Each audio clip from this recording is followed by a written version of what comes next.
pouvez tomber dans un bunker de parcours et dans ces cas-là, vous aurez peut-être à utiliser un club qui sera tout autre qu'un sandwich, un long club, voire même, aujourd'hui, dans certains bunkers pas très hauts, un club hybride. Après avoir drivé ou après avoir fait une mise en jeu, vous pouvez parfaitement vous trouver dans un bunker de fairway. À partir de ce moment-là, deux choses à prendre en compte. La hauteur de la lèvre.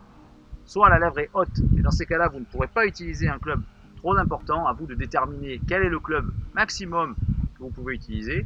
Soit il n'y a pas de lèvre du tout, et dans ces cas-là, vous pouvez aller jusqu'à utiliser un club très long. Première situation de jeu. J'ai une longue sortie de bunker, mais j'ai devant moi une lèvre relativement importante. Le green se trouve à 150 mètres. Et j'estime ne pas pouvoir l'atteindre, car si j'utilisais le club prévu pour, exemple un fer 6 ou un fer 5, je ne pourrais pas décoller suffisamment la balle. J'ai donc estimé que le fer 8 était le club maximum, en me laissant un petit peu de marge que je pouvais utiliser pour sortir de ce bunker. L'objectif est de me rapprocher du green et surtout de ne pas rester dedans. Pour effectuer ce coup, l'objectif est de ne pas toucher le sable du tout et bien entendu d'être en mesure de décoller la balle assez rapidement. Je vais donc me positionner comme si j'étais sur le fairway en prenant garde de ne pas du tout enfoncer mes pieds au niveau du sable et même en étant un petit peu plus raide sur mes jambes.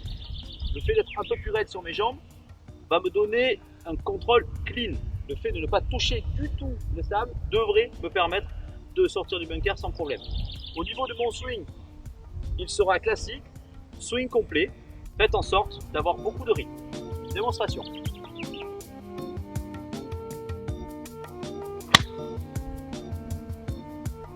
Ce coup-là, je me trouve avec un bunker qui n'a pas de lèvre. Je peux utiliser donc un club me permettant d'aller très loin. Je me trouve sur un par 5.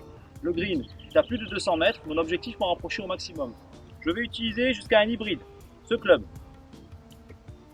Le positionnement devant la balle sera identique au coup précédent. Ne pas enfoncer vos pieds dans le sable et swinger de façon classique.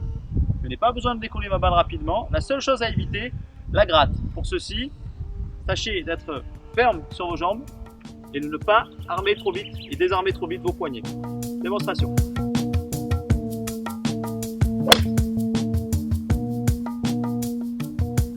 Faites en sorte de ne pas avoir trop d'appréhension avant d'entrer dans un bunker.